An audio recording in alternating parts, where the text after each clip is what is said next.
We are glad that you have joined with us as we commemorate this sad, perhaps the saddest event in the lives of the Tamil people in Sri Lanka.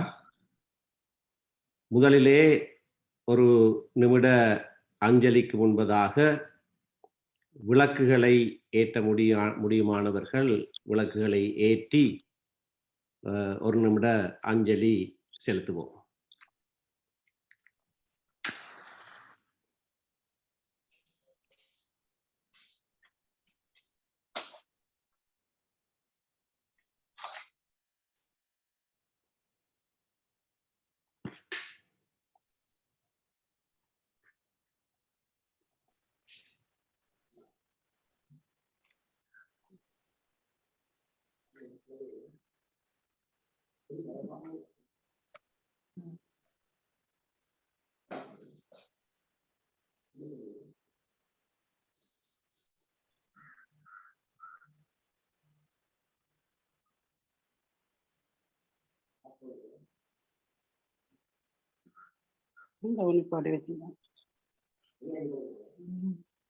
அனைவரும் ஒரு நிமிடம் அஞ்சலி செலுத்துவோம்.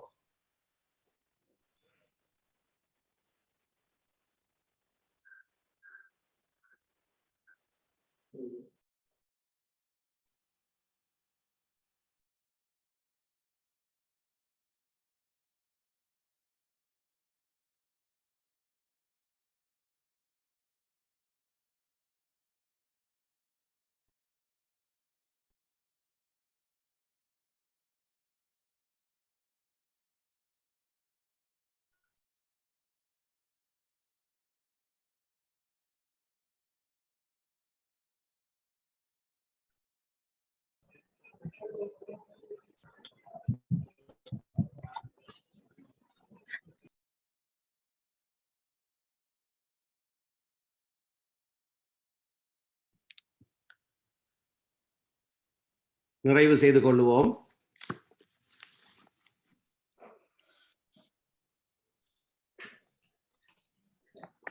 முதலிலே இந்த அஞ்சலி நிகழ்விலே மத தலைவர்கள் சிலர் எங்களோடு சேர்ந்திருக்கிறார்கள். சமய வழிபாடுகளை சுருக்கமான முறையிலே எங்களை வழிநடத்துமாறு அவர்களிடத்திலே நான் கேட்டுக்கொள்கிறேன். முதலாவதாக வணக்கத்துக்குரிய விக்னேஸ்வர ஐயர் பாலகுமார குருக்கள் அவர்களை உங்களுடைய சமய அனுஷ்டானத்தை செய்து எங்களை வழிநடத்துமாறு அன்போடு கேட்டுக்கொள்கிறேன். நமஸ்தே அஸ்து பகவன் விஸ்வேஸ்வராய மகாதேவாய த்ரியம்பகாய திரிபுராந்தகாய திரிகாலாக்னிகாலாய காலாக்னி ருத்ராய நீலகண்டாய மிருத்யுஞ்சயாய சர்வேஸ்வராய சதாசிவாய ஸ்ரீமன்மகாதேவாய நமः. ஓம். அன்புக்குரியவர்களே, இன்றைக்கு 12 வருடங்களுக்கு முன்னர் இந்நாட்டில் நடைபெற்ற மிகப்பெரிய மனித பேரவலம் ஒன்றின் போது உயிர் நீர்த்தவர்களை நினைவு கூறுவதற்காக நாம் தற்போது இணைய வழியாக ஒன்றிணைந்துள்ளோம். இந்த மனித பேரவலமானது இயற்கையின் சீற்றத்தினால் நிகழ்ந்ததோ அல்லது ஏதேனும் விபத்தினால் விளைந்ததோ அல்ல. மாறாக அகில உலகமே பார்த்து கொண்டிருக்க நடாத்தப்பட்ட சாட்சியமற்ற யுத்தம் ஒன்றின் போது நிகழ்த்தப்பட்ட அட்டூழியங்களே ஆகும். மனித நேயத்திற்கு எதிரான இத்தகைய செயலினால் உயிரிழந்தவர்களுள் வயது வேறுபாடின்றி ஆண் பெண் வேறுபாடின்றி மக்கள் அடங்குகின்றனர் என்பது மிகவும் வேதனையான விடயமாகும். இறந்தவர்களின் எண்ணிக்கை தொடர்பில் நடுநிலையானவர்களிடமிருந்து வருகின்ற புள்ளி விவரங்கள் மனதை உறைய வைப்பதாக உள்ளது. இந்த கொடூர செயலினால் பாதிக்கப்பட்டவர்கள் தங்களது துயரத்தை வெளிப்படுத்தவோ எத்தனையோ கட்டுப்பாடுகள் விதிக்கப்பட்டிருப்பதானது நாங்கள் தொடர்ந்தும் ஒரு சவிக்கப்பட்ட இனமாகவே இருந்து வருகின்றோம் என்று எண்ணத் தோன்றுகிறது. வாழ வேண்டிய வயதில் இந்த நாட்டிற்கும் வீட்டிற்கும் சேவை செய்யக்கூடியவர்களும் எதிர்கால தலைவர்களாக மிளிர்ந்து இந்நாட்டை வழிநடத்தக்கூடிய இளையோரும் கொடூர யுத்தம் ஒன்றுக்கு இரையாக்கப்பட்டுள்ளார்கள். ஒரு பக்கம் இப்போரின் வெற்றியை கொண்டாடுபவர்கள், மறுபுறத்தில் தங்கள் உற்றவர் இழப்பு குறித்து துயரக்கூட முடியாதவர்கள் என்று குரோதமும் வெறுப்புமாய் இந்நாட்டு மக்கள் தமக்குள் பிளவிட்டு நிற்கின்றமையானது தாய்நாட்டை நேசிக்கும் எவராலும் ஏற்றுக்கொள்ளப்பட முடியாத ஒரு விடயமாகும். எமது பண்பாட்டிலே இறந்தவர்களை நினைவு கூறுவதும் வழிபடுவதும் மாண்டு போனவர்களது ஆன்ம ஈடேற்றம் மற்றும் அவர் நினைவால் துயருற்று இருப்போரின் மன ஆறுதல் என்பவற்றுக்கும் வழி சமைப்பதாக நம்புகின்றோம். இதனால் இன்றைய தினம் அவர்தம் நினைவால் மனமுருகி விளக்கேற்றி அன்னவர்களது ஆத்மா இறைவன் திருவடியில் சஞ்சலம் இல்லாமல் சாநித்தியம் கொள்ளும் என்று வேண்டி மனித நேயத்திற்கு எதிரான இச்செயல்களுக்கு நீதி கிடைக்கவும் இறைவனை பிரார்த்தித்து அமைகின்றேன்.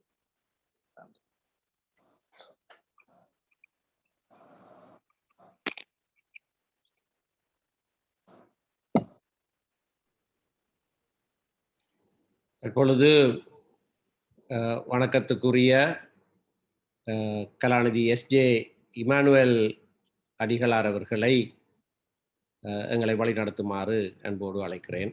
I invite Reverend Dr. S.J. Emmanuel to lead us in a meditation. அன்பான சகோதர சகோதரிகளே,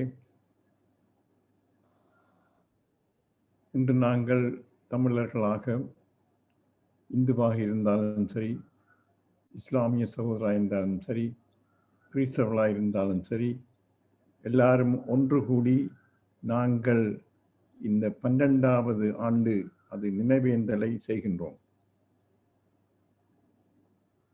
நாங்கள் நினைவு கூறுவது உலகம் அறிந்த உண்மை. நாங்கள் எல்லோரும் இறை நம்பிக்கை உடையவர்கள்.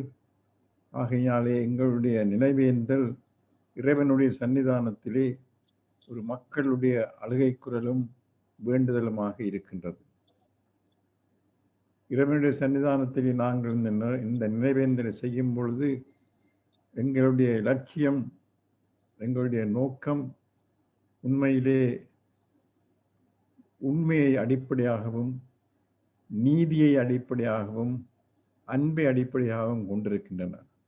ஆகையினால் உலகம் முழுவதும் அறிந்த உண்மையை அதை மற்றவர்கள், இந்த தீங்கை இழைத்தவர்கள் மறைக்க மறுக்க அவர்கள் எப்படித்தான் எத்தனைத்தாலும், அவர்கள் எத்தனை முயற்சிகள் செய்தாலும் அந்த உண்மை எங்கள் உள்ளத்திலே, எங்கள் தமிழ் பேசும் மக்களின் உள்ளத்திலே எப்பொழுதும் இருந்து எங்களுக்கு எங்களுடைய போராட்டத்தை அதாவது எங்களுடைய இலட்சியமானது ஒரு தெய்வீக இலட்சியம், ஒரு மக்களின் விடுதலை, ஒரு மக்கள் வாழும் மண்ணின் விடுதலை. ஆகையினாலே இந்த தெய்வீக இலட்சியத்திற்கு உண்மை அடித்தளமாக இருக்கின்றது. அத்துடன் நாங்கள் நேர்மையாக நீதியை கோருகின்றோம். எங்களுடைய வேண்டுகோள் இரண்டும் இறைவனோடு சம்பந்தப்பட்டதாக இருப்பதன் காரணமாக நாங்கள் யார் செய்தார்கள் அவர்களை இனங்காண வேண்டும். ஆனால் அவர்கள் இப்படி தேடும் பொழுது நாங்கள் பழி வாங்குவதற்காக அல்ல, நாங்கள் இனங்கண்டு அவர்கள் மனம் வருந்தி தங்கள் மனச்சாட்சியிலும் இறைவன் சன்னிதானத்திலும் மன்னிப்பு கோர வேண்டும் என்று விரும்புகின்றோம். அதே நேரத்திலே இந்த இனப்படுகொலையினாலே தாக்கப்பட்ட, இன்றைக்கும் ஏதோ விதத்திலே அவர்கள் அனுபவித்துக் கொண்டிருக்கின்ற வேதனைகளை குலைக்க, இந்த இனப்படுகொலை செய்தவர்கள் எவ்வளவோ சக்தி நிறைந்தவர்களாக இருந்தாலும், அந்த அரசாங்கத்திலே இருந்தாலும் அவர்கள் செய்யக்கூடிய உதவியை செய்ய முன்வர வேண்டும். எங்களுடைய போராட்டம் உண்மை, நீதி, நேர்மையானது. நாங்கள் அவர்களும் மனம் திரும்ப வேண்டும், தங்களுடைய பிழைகளை உணர வேண்டும் என்று விரும்புகின்றோம். ஆகையினாலே தமிழ் மக்களை நாங்கள் எங்களுடைய போராட்டத்தை எப்பொழுதும் ஒரு தெய்வீக போராட்டமாக வைத்திருந்து எங்கள் மக்கள் மண்ணின் விடுதலையை நாங்கள் செல்ல நாங்கள் எல்லோரும் ஒன்றாக நாங்கள் இதை மனதிலே இருத்தி நாங்கள் தொடர வேண்டும் என்று வேண்டுகின்றேன். நன்றி, வணக்கம்.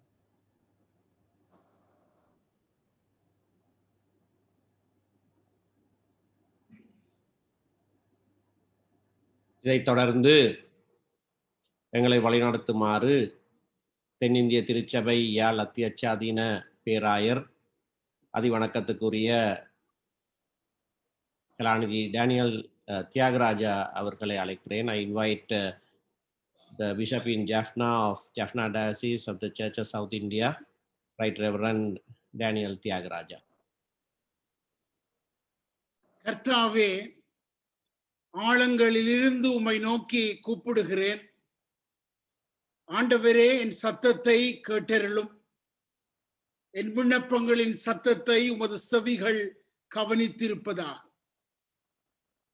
12 வருடங்களுக்கு முன்னர் இந்நாளில் எமது தாயக மண்ணில் யுத்த மேகங்கள் சூழ்ந்திட்ட நிலையிலே கொத்து கொத்தான குண்டு வீச்சு, எறிகணை தாக்குதல் மற்றும் பல்குழல் பீரங்கி தாக்குதல் போன்றவற்றால் அனாதரவான நிலையிலே மரணித்த எம்மவர்களை நினைவில் கொள்ள நாம் அனைவரும் ஏக சிந்தையுடன் இந்நாட்டிலும் பல புலம்பெயர் தேசங்களிலும் செப சிந்தையோடு இந்த வேளையிலே குழுமியுள்ளோம்.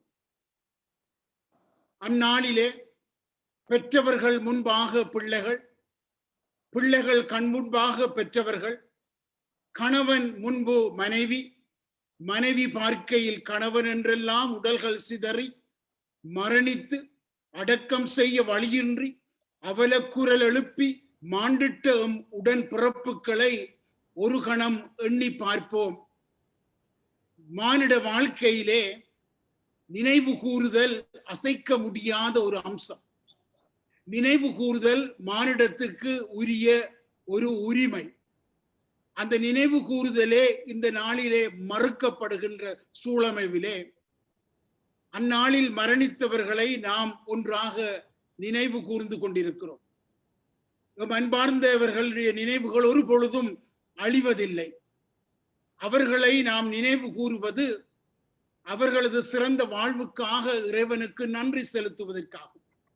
அவர்கள் எங்களுக்கு காட்டிய பாசம், பரிவு, அக்கறை, இரக்கம் எல்லாவற்றையும் மனக்கண்கள் முன்பாக கொண்டு வந்து அந்த சிறந்த விழுமியங்களுக்காக அந்த நினைவு கூறுதலிலே இறைவனுக்கு நாம் முதலாவது நன்றி கூறுகிறோம். அதே நேரத்திலே இந்த நினைவு கூறுதல் எமக்குள்ளே நம்பிக்கையையும் தோற்றுவிக்கின்றது.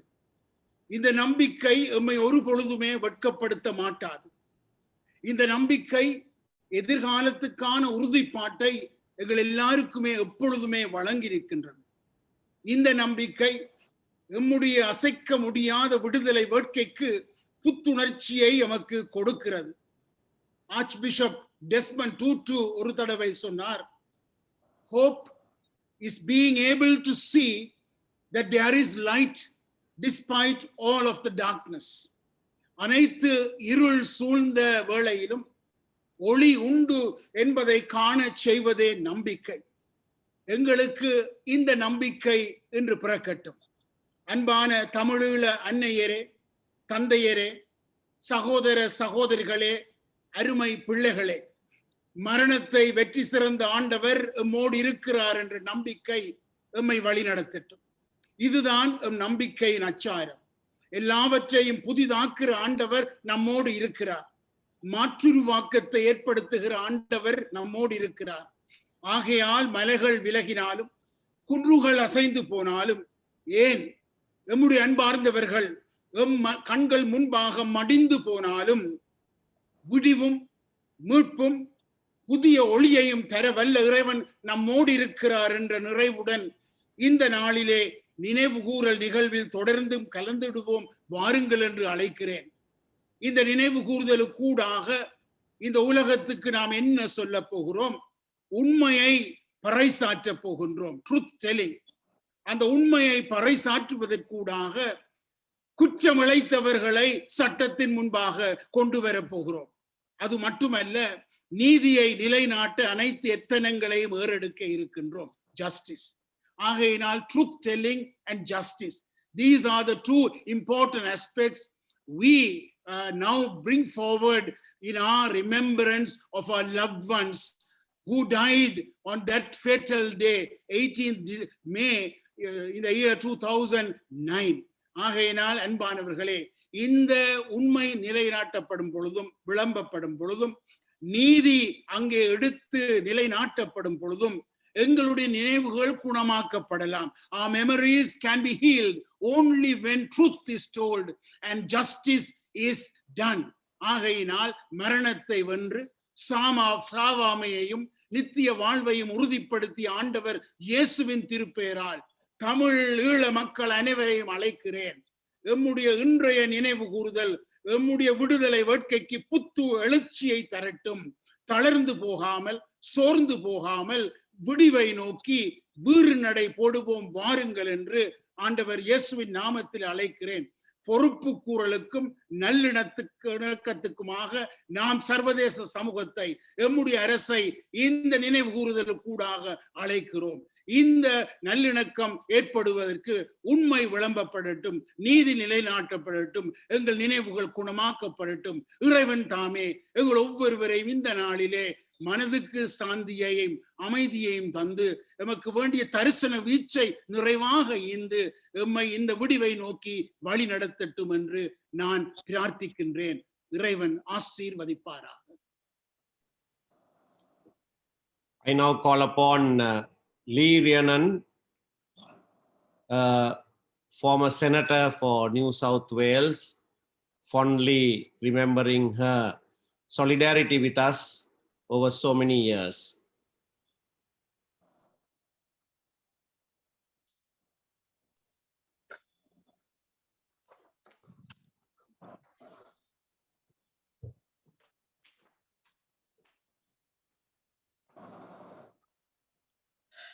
Thank you very much for this opportunity to join with you on this special day.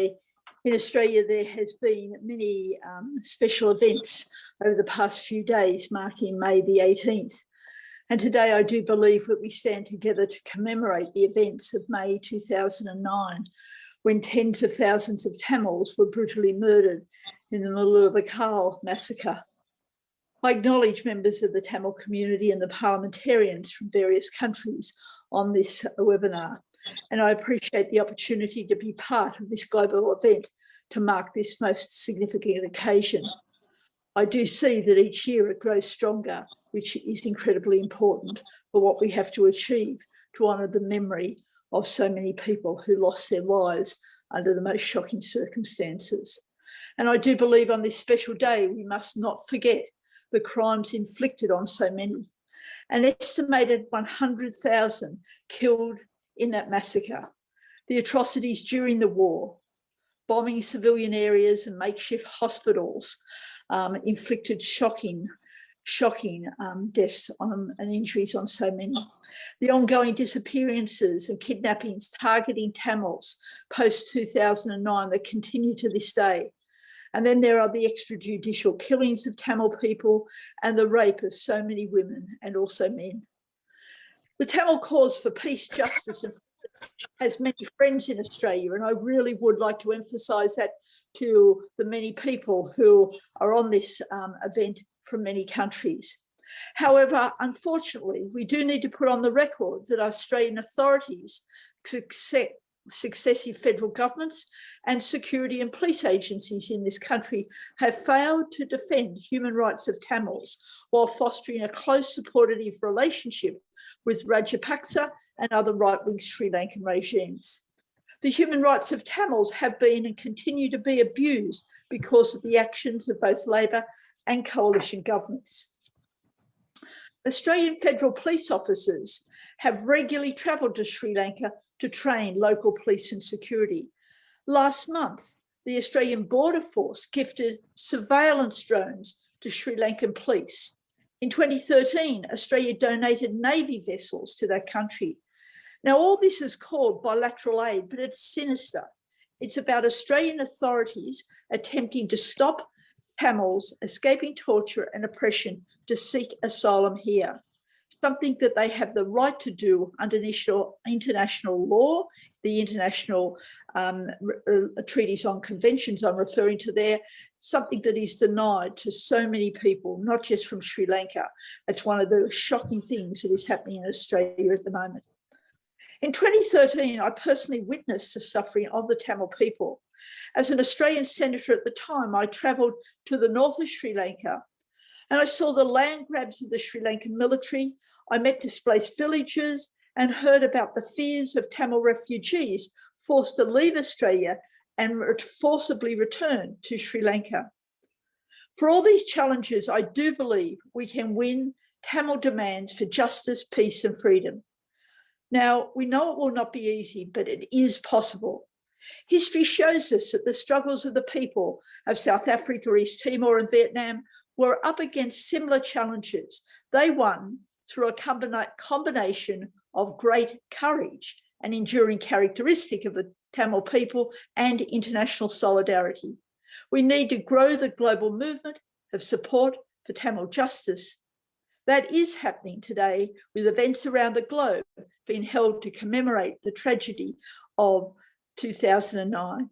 We also need an independent investigation into war crimes and crimes against humanity so that the perpetrators of these heinous crimes can be brought to justice instead of continuing to hold positions of power.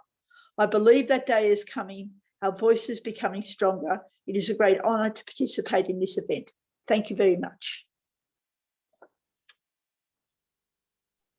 Now I have the pleasure of inviting Bruce Hay, a former diplomat with the Australian Department of Foreign Affairs, who served for a long number of years in South Africa, in Afghanistan, Indonesia, Iran, Pakistan, Saudi Arabia, and also in Sri Lanka.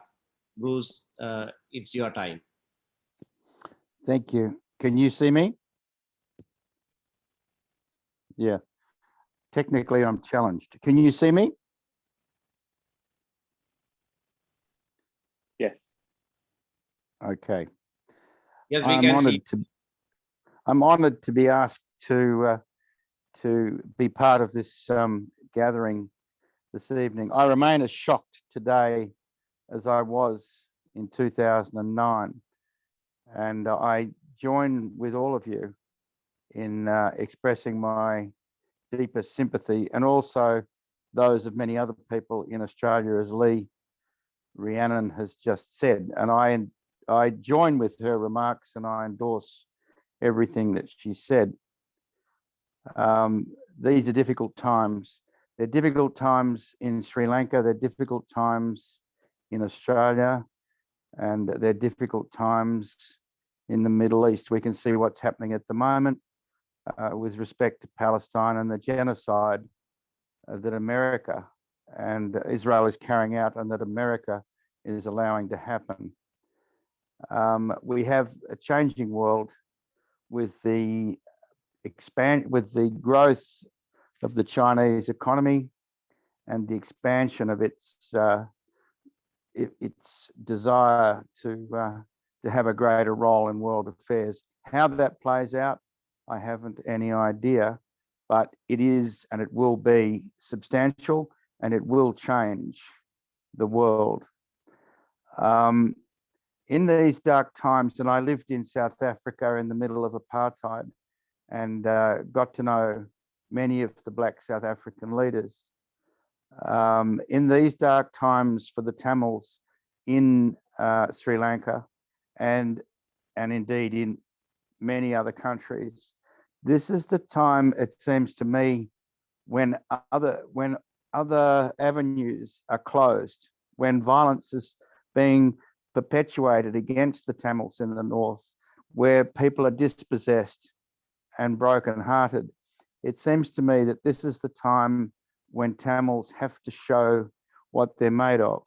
In South Africa, Black South Africans use music and art and poetry to demonstrate the strength of their feelings, to do so in a way that the authorities couldn't detain or crack down on them, although it happened with some of the writings, but they were able to demonstrate the spirit that they had and their strength of character. And it seems to me that these times that Tamils are now living in demand that they force the world to recognize their intellectual strengths, their strengths of character, and their resilience, and get people to admire those strengths, particularly when they're compared to their oppressors, particularly when they're compared to the corruption that exists in the Sinhalese regime.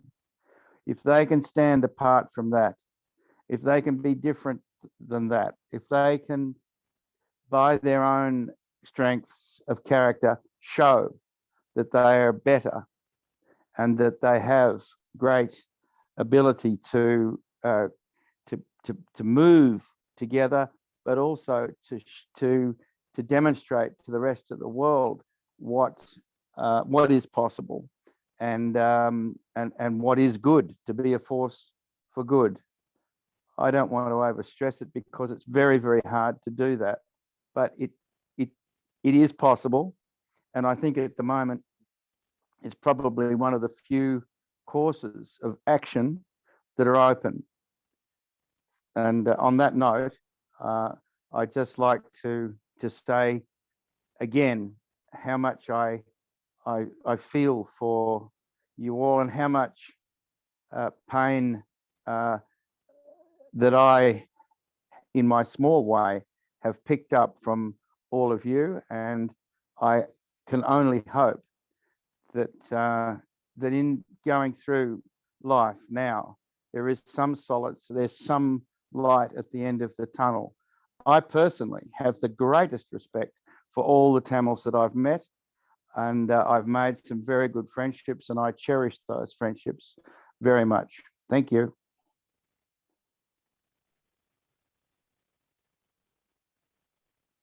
வாழ்வோரை கொன்றொழித்து அவர்தம் நினைவழித்து தாழ்ந்தோர் ஆள்கின்ற நாடிது தமிழர் வாழ்ந்தார் என்றுரைக்கும் இவை எங்கள் நினைவழியா நாட்கள் எங்களை வீழ்ந்தோரென்று நினைத்திடா வண்ணம் சிரம் தாழ்ந்து நினைவு கூர்ந்தாலும் அறிவுத்திறன் நாட்டி வாழ்ந்து காட்டுவோமே.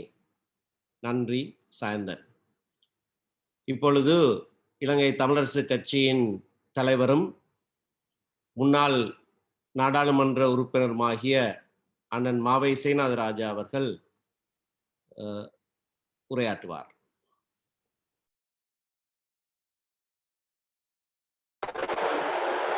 வணக்கம்.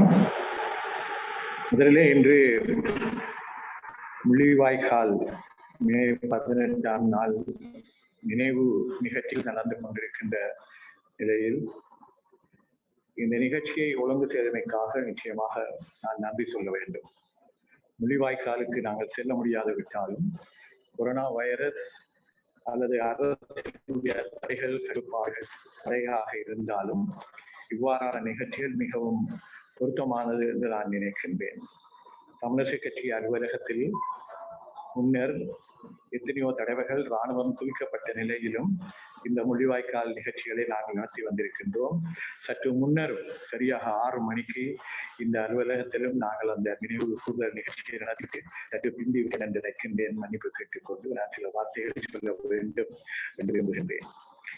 இந்த முள்ளிவாய்க்கால் நிகழ்ச்சி, முள்ளிவாய்க்காலிலே இருக்கின்ற அமைக்கப்பட்டிருந்த நினைவு சின்னங்கள் சென்ற 12ஆம் தேதி நள்ளிரவு எங்களுக்கு கிடைத்த செய்திகள் இராணுவம் குவிக்கப்பட்டு அந்த நினைவு சின்னம் சிதைக்கப்பட்டதாக எங்களுக்கு சில அதிகாலையிலே செய்தி கிடைத்தது. அதற்கு அடுத்தபடியாக மே 18ஆம் நாள் முள்ளிவாய்க்கால் நினைவு கூறுகிற அந்த தினத்தில் ஒரு பெரும் நினைவு கல் நாட்டப்படுவதற்கும் அந்த ஒழுங்காளர்கள் அங்கே ஆயத்தங்களை செய்திருந்த பொழுதும் அந்த பெரும் கல்லு, அந்த நினைவு கல்லை அந்த இராணுவத்தினர் குவிக்கப்பட்ட இடங்களை அதில் சேர்க்கப்பட்டிருப்பதாகவும் இருந்தபோது நாங்கள் மிகவும் மிக எங்களுடைய உணர்வுகள் பொங்கிக் கொண்டிருந்த நிலைமையில் நாங்கள் இப்பொழுது 18 தேதி நீதிமன்றங்கள் பல இடங்களில் செய்திருக்கின்றன. ஆனால் நேற்று மாலையில் நிகழ்ச்சிக்கு போகலாம், அதை கட்டுப்பாடுகளுடன் நடப்பிக்கலாம் என்ற பொழுதும் அந்த பிரதேசத்திலே இப்பொழுது கொரோனா வைரஸ் அதாவது அந்த இடத்தை தடை செய்து அந்த இடங்களில் வைரஸ் பரவல் இருக்கிறது என்று தடுக்கப்பட்டபடியால் இன்றைக்கு நாங்கள் சர்வதேசம் முழுவதும் இந்த அலைவரிசை ஊடாக இந்த நிகழ்ச்சியின் ஊடாக அந்த நிகழ்ச்சியை நாங்கள் ஒவ்வொரு குடிசையிலும் ஒவ்வொரு வீட்டிலும் ஒவ்வொரு வீட்டு முற்றத்திலும் அந்த நினைவு முற்றம் அதாவது முள்ளிவாய்க்கால் நினைவு முற்றம் இன்றைக்கு நினைவு ஒரு நிகழ்ச்சியிலே இன்றைக்கு சம்பந்தப்பட்டிருக்கின்றது. இந்த முள்ளிவாய்க்கால் நினைவு இடம் மிகவும் ஒரு ஆழமான வரலாற்றை கொண்டிருக்கின்றது என்பது என்னுடைய கருத்து.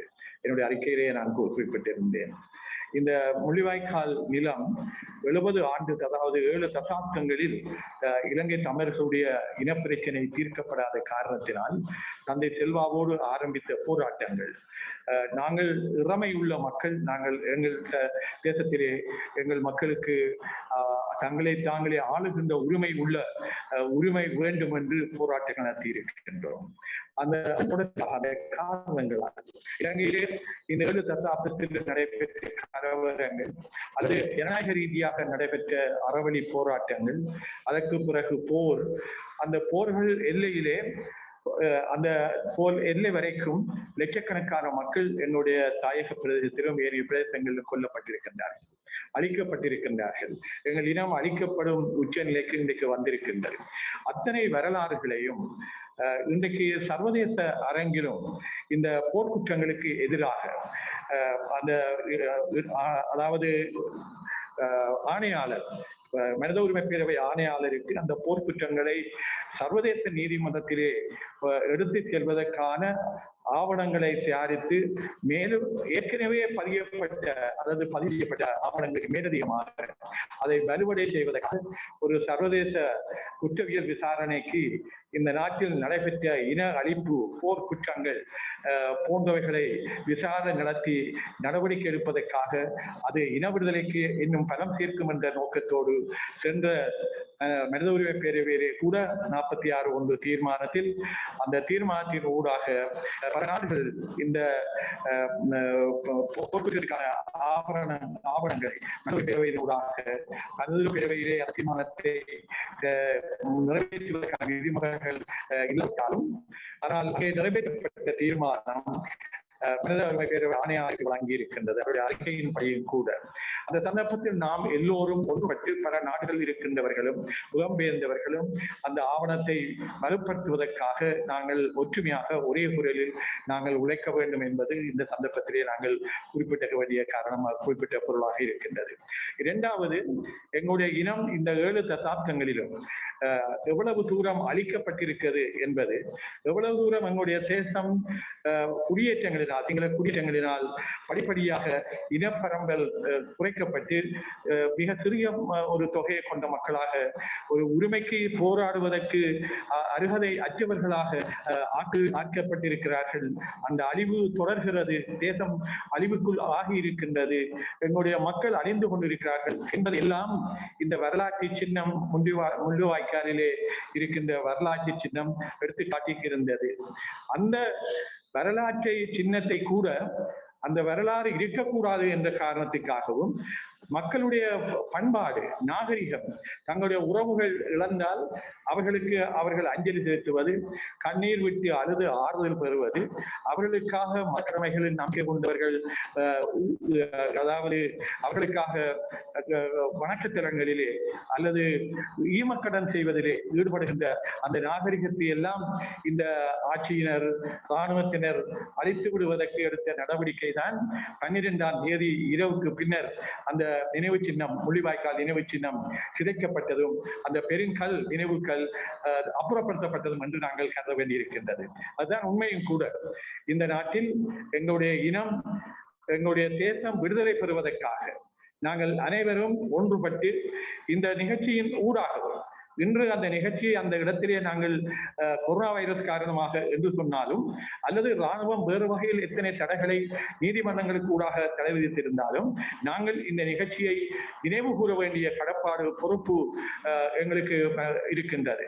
அதை இன்றைக்கு அந்த இடத்துக்கு நாங்கள் செல்வதற்கு கொரோனா வைரஸும் ஒரு காரணம் தடையாக இருந்தபடியால் நாம் அனைவரும் ஒற்றுமையோடு இன்று மாலை 6 மணிக்கு எல்லோரும் தங்கள் இல்லங்களிலும் வாழுகின்ற இடங்களிலும் அவர்கள் இந்த நிகழ்ச்சியை, அதாவது இந்த முள்ளிவாய்க்கால் நிகழ்ச்சியை நினைவு கூறுதலை வேண்டுகோள் விடுத்தபடி அதில் குறிப்பாக ஆயர்கள் மிகச்சிறந்த முறையில் ஒரு அறிக்கையை வெளியிட்டிருந்தார்கள். அது எங்களுக்கு ஊக்கம் அளிக்கின்றது. அதைவிட நாங்கள் ஆண்டு தோறும் இந்த போர் முடிந்ததற்கு பின்னர் இந்த அழிவுகள் தொடர்ந்து கொண்டிருக்கின்ற நேரத்தில் நாங்கள் இந்த நினைவு நிகழ்ச்சியை அதை நடத்தி கொண்டிருப்பது, நினைவு கூறுவது எங்களுடைய எதிர்காலத்தில் நாங்கள் விழுந்து போகாமல், தாழ்ந்து போகாமல், ஈடுபடுத்து அடங்கி போகாமல் நாங்கள் எங்களுடைய இன விடுதலைக்காக, தேசத்தின் விடுதலைக்காக நாங்கள் இந்த உறுதி கூற வேண்டும், பிரசங்கத்துவம் பூண வேண்டும். நாங்கள் எல்லோரும் ஒன்றுபட்டு தமிழர்களுடைய தேசத்தில் எங்கள் விடுதலையை காணுவதற்காக, எங்கள் மக்களின் விடுதலையை காணுவதற்காக நாங்கள் உழைப்போம், எங்களை அர்ப்பணிப்போம் என்றுதான் நான் இந்த சந்தர்ப்பத்திலே கூறிக்கொண்டு விடைபெற்றுக் கொள்கிறேன். நன்றி.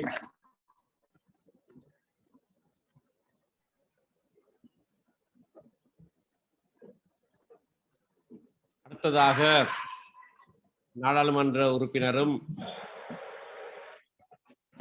தமிழ் முற்போக்கு கூட்டணியின் தலைவருமாகிய அண்ணன் மனோ கணேஷ் அவர்களை பார்க்கிறேன்.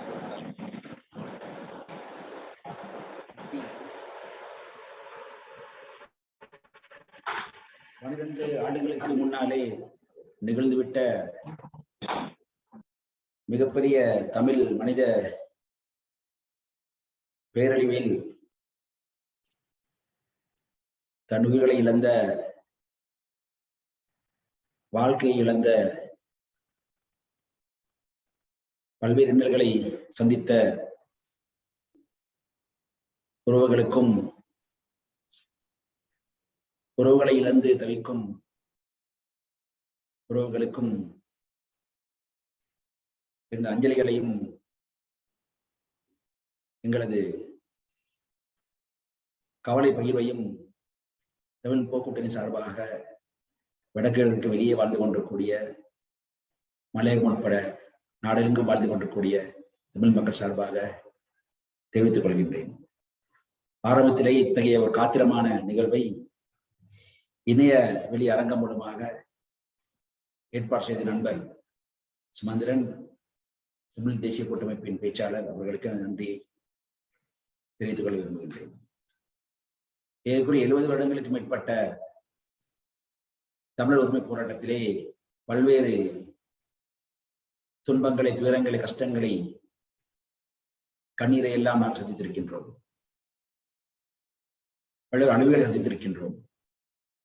ஆனாலும் கூட இந்த 12 வருடங்களுக்கு முன்னால் நிகழ்ந்த இந்த முள்ளிவாய்க்காலை மையமாக கொண்ட இந்த மண்ணை பிறப்பிலே நிகழ்ந்த இந்த பேரழிவு தான் அனைத்திலும் மிகப்பெரிய பேரழிவாக வரலாறு பதிவு செய்திருக்கின்றேன் நினைக்கின்றேன்.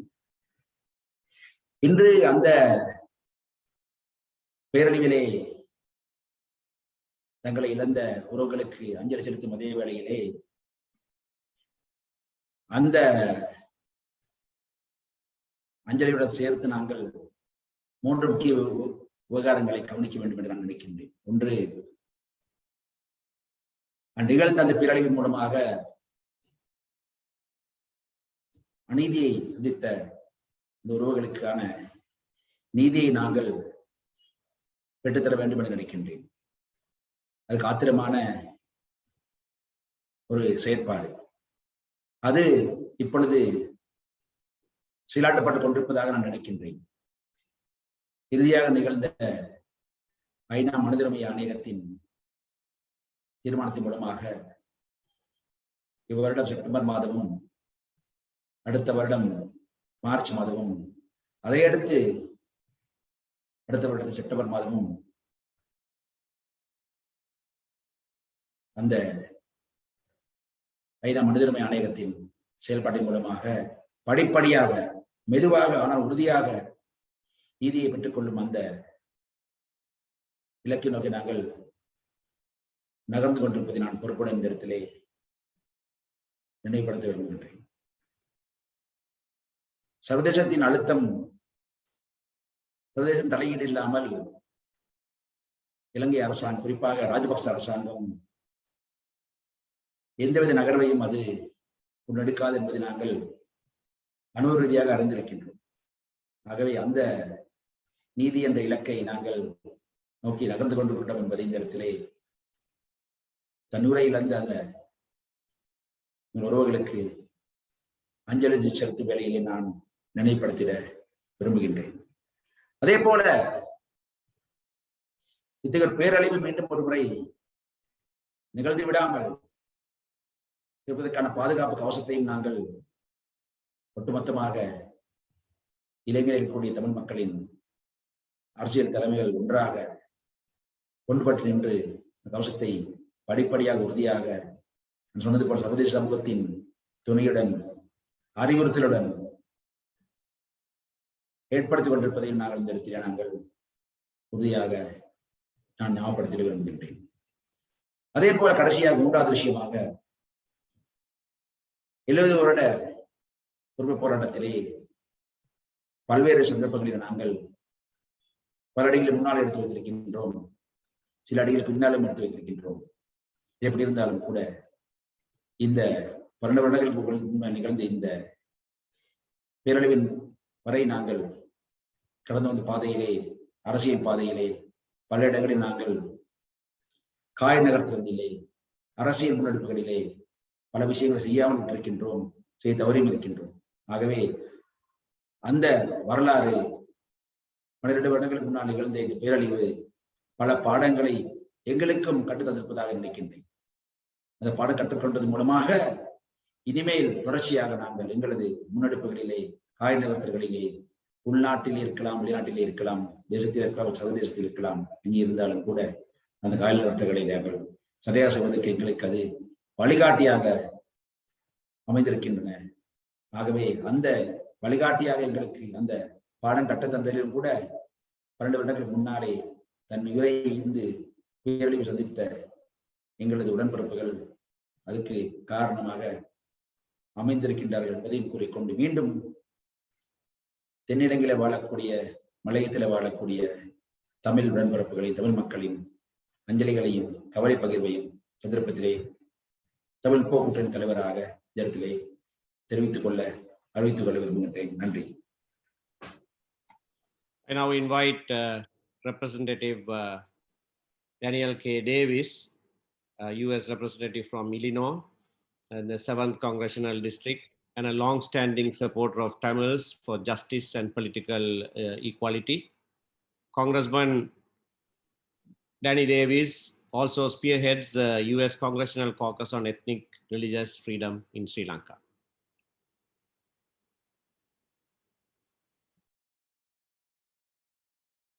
I'm Congressman Danny Davis, and it has been 12 years since the end of the 26 years of armed conflict between the government of Sri Lanka and various armed Tamil independence organizations, including the Liberation Tigers or Tamil Tigers. As General Sherman once observed, war is hell. And many people and communities in this war have suffered from death and destruction and are now trying to rebuild their lives and their communities. As co-chair of the Congressional Caucus on Sri Lanka, I am hopeful that there can and will be serious movement towards peace and reconciliation, so that the leadership on both sides of the issue will come to the table and reason together so that this beautiful country can experience peace and economic security that the people so rightly deserve. As we look back, let us move forward with the understanding that, as President John Kennedy once said, peace is not found only in treaties, covenants, reports, and charters, but in the hearts of men, and I would say in the hearts of men and women. That is my hope for Sri Lanka. And that is my hope that it will continue to work cooperatively together in the best interest of all of its people, so that all can experience a feeling of dignity, of self-worth, of equality, of equal treatment, of hope for a future that is as bright as the sun shining on a bright day. That is my hope for Sri Lanka, and that is what I will work for and towards as co-chair of the Congressional Caucus on Sri Lanka. Thank you.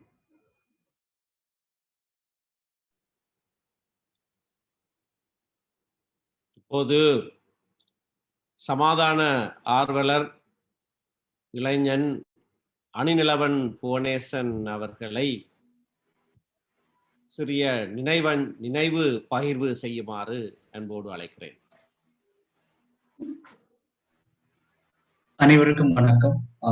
இந்த தருணம் ஒரு இளைஞனாக இந்த யுத்த வடுக்களை கடந்த காலங்களிலே தாங்கி வந்தவராக லட்சக்கணக்கான மக்கள் உயிர் நீக்கும் போதும் அதிலே ஒரு சிறு வயதிலே சிறு பிராயத்திலே இவற்றையும் கடந்து இன்று ஒரு நல்லிணக்கத்தை நேசிக்கின்ற ஒருவராக இந்த மக்களுக்கு முதலாவது, இந்த இறந்த மக்களுக்கு முதலாவது எங்களுடைய அஞ்சலிகளை நான் தெரிவித்துக் கொள்கின்றேன். குறிப்பாக குறுகிய நேரத்திலே இந்த விடயத்தை முடிக்க வேண்டியிருப்பதால் எங்களுடைய மக்கள் கிட்டத்தட்ட 30 வருட காலமாக ஏதோ ஒரு வகையில் இன்னல்களுக்கு முகம் கொடுத்து வந்திருந்தார்கள், பல கஷ்ட துன்பங்களுக்கு முகம் கொடுத்து வந்திருந்தார்கள். என்னுடைய கண்கள் கண்ட வேதனைகள் இன்று என்னுடைய நல்லிணக்கத்துறையை தெரிவு செய்ய எடுத்திருக்கின்றது. ஏனென்றால் ஒரு காலகட்டத்தில் கிட்டத்தட்ட 10 வயதிற்கும் என்னுடைய அம்மா இறந்தால் கூட பரவாயில்லை, என்னுடைய தந்தை இறந்தால் கூட பரவாயில்லை, நான் என்னுடைய உயிரை காப்பாற்ற வேண்டும் என்கின்ற ஒரு சூழ்நிலையிலேயே சிறு வயதிலிருந்தே கடந்து செல்ல வேண்டிய நிலை ஏற்பட்டது. எனக்கு மாத்திரமல்ல, முள்ளிவாய்க்கால் அவலத்திலே கண்டுகொண்ட அத்தனை சிறுவர்கள், அத்தனை பெரியார்களுக்கும் தான். இதில் முக்கியமாக நாங்கள் ஒன்றை இந்த இடத்திலே விளங்கிக் கொள்ள வேண்டும். ஒரு வன்முறை சம்பவத்தினால் லட்சக்கணக்கான உயிர்களை நாங்கள் இழந்திருக்கின்றோம். 12 வருடங்கள் கடந்து விட்டது.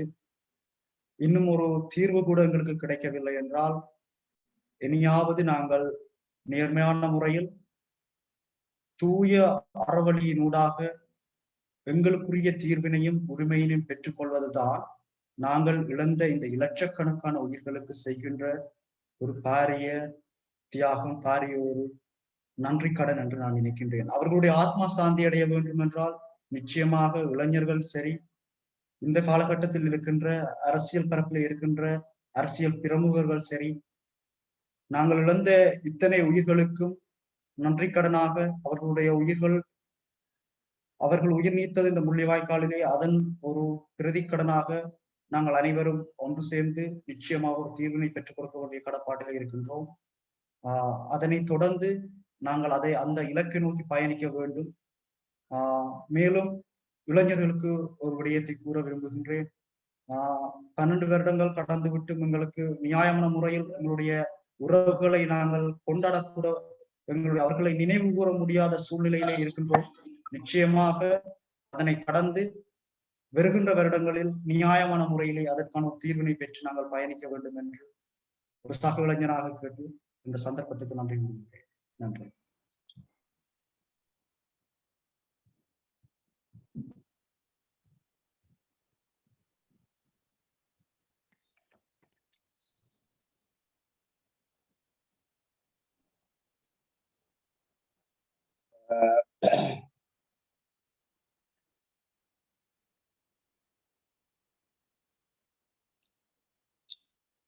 பாராளுமன்ற உறுப்பினர் திரு சாணக்கியன் ராசமாணிக்கம் அவர்கள் நன்றி கூறுவார். இந்த துக்கமான நாளிலே முதலாவது நாங்கள் உயிரிழந்த அனைவரையும் அவங்களுடைய ஆத்மாக்கள் சாந்தி அடைய முதலாவது நான் பிரார்த்தித்தவனாக இந்த நிகழ்விலே கலந்து கொண்ட வணக்கத்துக்குரிய விக்னேஸ்வர் ஐயா பாலகுமார குருக்கள் அவர்களுக்கு முதலாவது நான் நன்றி சொல்ல வேண்டும். அதே நேரத்தில் ஃபாதர் எஸ்ஜே இமானுவேல் அவர்களுக்கும் நிகழ்விலே கலந்து கொண்டதுக்கு நன்றி சொல்ல வேண்டும். அடுத்ததாக bishop of Jaffna reverend Daniel Thiyagarajah அவர்களுக்கும் நான் இந்த இடத்திலே இந்த ஆசிரியர்களையும் வழங்கி மிக சிறந்த ஆலோசனைகளை வழங்கியதுக்கு நன்றி சொல்ல வேண்டும். அடுத்ததாக இலங்கை தமிழரசு கட்சியின் தலைவரும் முன்னாள் பாராளுமன்ற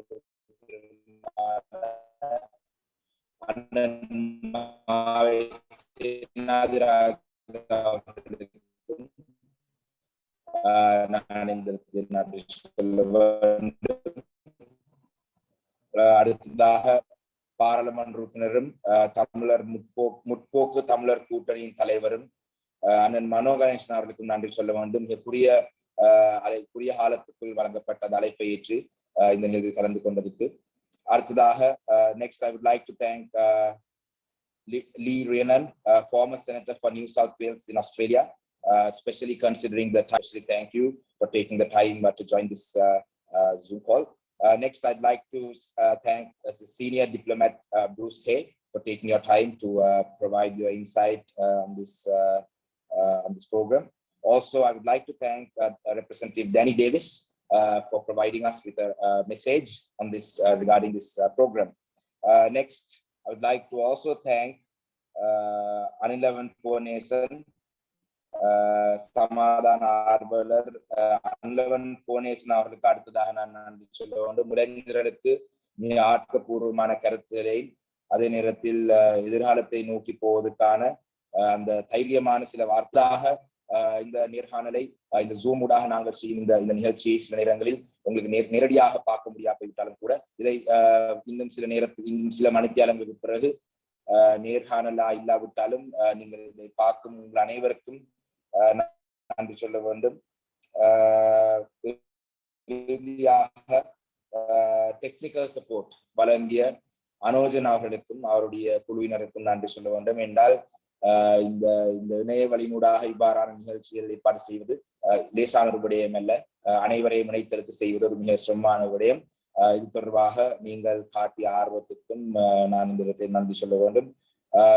இறுதியாக மிக முக்கியமாக இந்த நிகழ்வினை ஏற்பாடு செய்த பாராளுமன்ற உறுப்பினரும் ஜனாதிபதி சட்டத்தரணியும் அண்ணன் சுமந்திரன் அவர்கள் தமிழ் தேசிய கூட்டமைப்பின் பேச்சாளரும் அண்ணன் சுமந்திரன் அவருக்கு நன்றி சொல்ல வேண்டும். அன்று முள்ளிவாய் காலையிலே அந்த நினைவு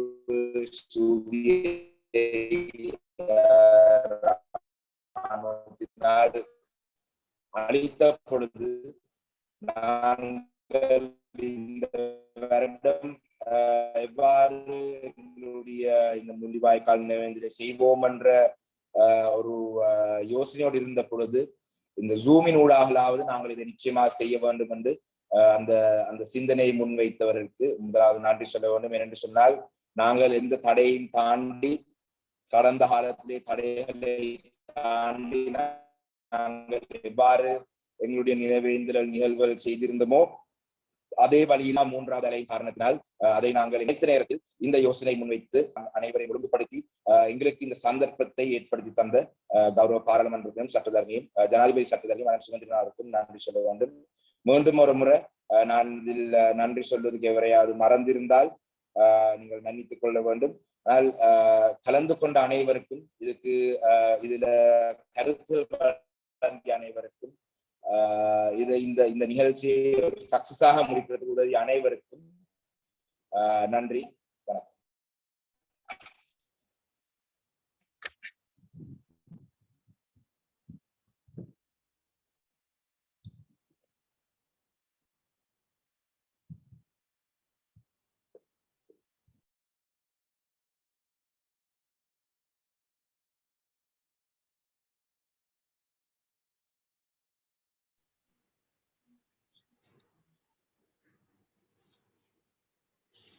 நிகழ்ச்சி இறுதிக்கு வந்திருக்கிறது. நாங்கள் சில பாடல்களோடு இந்த நிகழ்ச்சியை முடிவுக்கு கொண்டு வருவோம். நந்தி கடலையே நந்தி கடலையே கரை வந்து என்னோடு பேசலையே, எங்கள் உறவெங்கே எங்கள் உறவெங்கே, உன் மௌனம் கலைத்திங்கு சொல்லலையே. உன் மீது படகேறி வலை விரித்தோம் என்று கரையெங்கும் எம்மவர் உடல் புதைத்தோம். உன் மீது படகேறி வலை விரித்தோம் என்று கரையெங்கும் எம்மவர் உடல் புதைத்தோம். ஆறாத காயம் இது யார் மறந்து போடுவது, தீராத சோகம் இது யார் நம்மை தேற்றுவது. நந்தி கடலையே நந்தி கடலையே கரை வந்து என்னோடு பேசலையே, எங்கள் உறவெங்கே எங்கள் உறவெங்கே, உன் மௌனம் கலைத்திங்கு சொல்லலையே.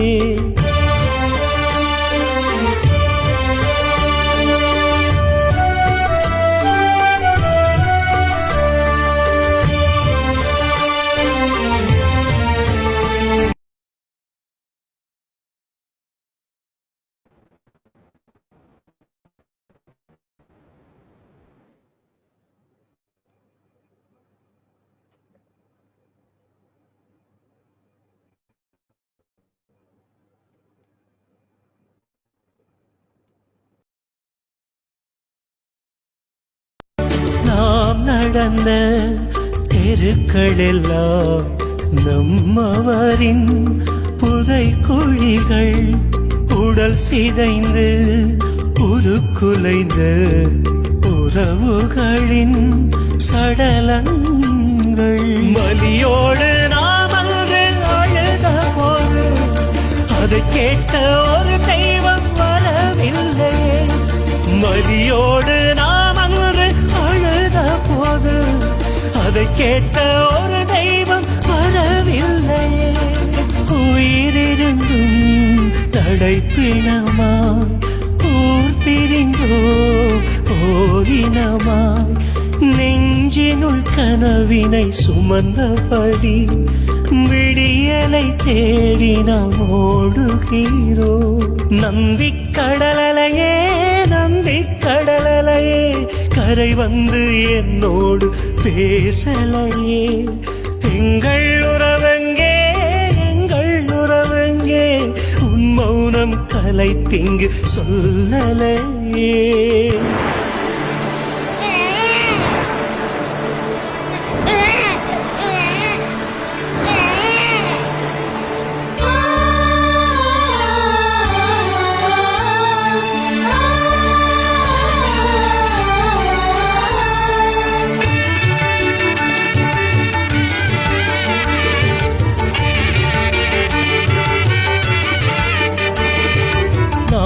இழந்த உயிர்களெல்லாம் மீண்டும் வந்து பிறந்திடுமா, கண்கள் கண்ட காட்சியெல்லாம் நெஞ்சை விட்டு அகன்றிடுமா. ஊரெங்கும் ஒப்பாரி கேட்கின்றது, ஐயோரம் உதிரங்கள் உரைகின்றது. ஊரெங்கும் ஒப்பாரி கேட்கின்றது, ஐயோரம் உதிரங்கள் உரைகின்றது. அழுதனம் கண்ணீரும் உப்பாகி விழிகளை எரிப்பது நெருப்பாகி, தொலைந்தனம் வாழ்வது திரும்பாதோ, துயரங்கள் எமை விட்டு தொலையாதோ. நந்தி கடலையே நந்தி கடலையே கரை வந்து என்னோடு பேசலையே. எங்கள் உறவெங்கே, எங்கள் உறவெங்கே, உன் மௌனம் கலைத்திங்கு சொல்லலையே. உன் மீது படகேறி வலை விரித்தோம், இன்று கரையெங்கும் எம்மாவர் உடல் புதைத்தோம். ஆறாத காயம் இது யார் மருந்து போடுவது, தீராத சோகம் இது யார் நம்மை தீர்க்குவது. நந்தி கடலையே, நந்தி கடலையே, கரை வந்து என்னோடு பேசலையே. எங்கள் உறவெங்கே, எங்கள் உறவெங்கே, உன் மௌனம் கலைத்திங்கு சொல்லலையே.